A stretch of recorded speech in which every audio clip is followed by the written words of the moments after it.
Cranes are very charismatic. You know, I've often stayed in places where I've woken up to the sound of cranes in the morning. It could be the blue cranes, it could be the grey crown cranes. And it's something that you just know that's a crane.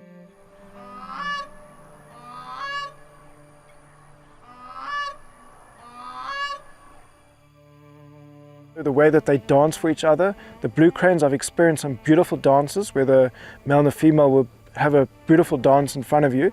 You know, it's a special bird. They've got that bond, the male and the female. They keep to their territories and they walk around. To me, it's just an amazing bird. And once you're a craniac, you're always a craniac. We've got 3 species of cranes in South Africa. We've got the grey crown crane, the blue crane, and then the wattle crane. Where we are now in the Drakensberg region, we've got all 3 species that do occur here. So all of South Africa's species of cranes are here. Now they utilize various habitats. They got in, obviously being the grassland region, the grassland biome, because we have different biomes in South Africa. We've got the wetland systems, we've got the grassland systems, and we've got some agricultural lands. And you know, this is important to conserve as many as possible.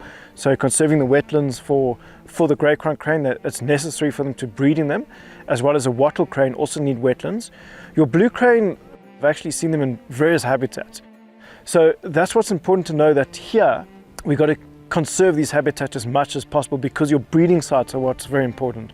Where are the birds breeding? What habitat do they use to breed? And that's why all 3 species here are dependent on natural habitats. Biggest threat definitely is habitat fragmentation, because that's what's happening. We're losing habitat all the time. And then the second big threat is power lines, where there could be either collision or electrocutions.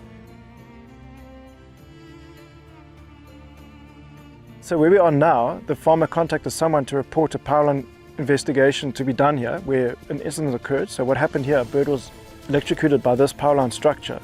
Then that information got to me, and I do a lot of investigations of that, because that's a big threat for cranes.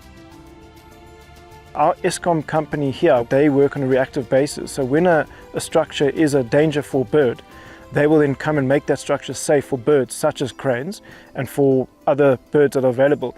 When there's been collisions, they will mark the devices to make it more visible for cranes when they're flying.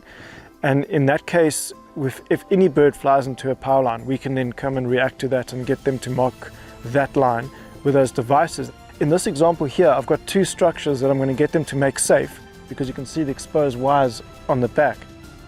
And then I also have that relationship with landowners, that they do notify me when these incidences occur.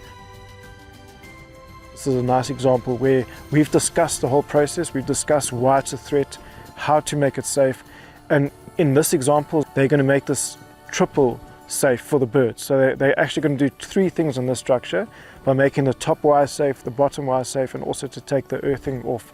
So this pole will no longer be earthed to the ground by the one exposed wire.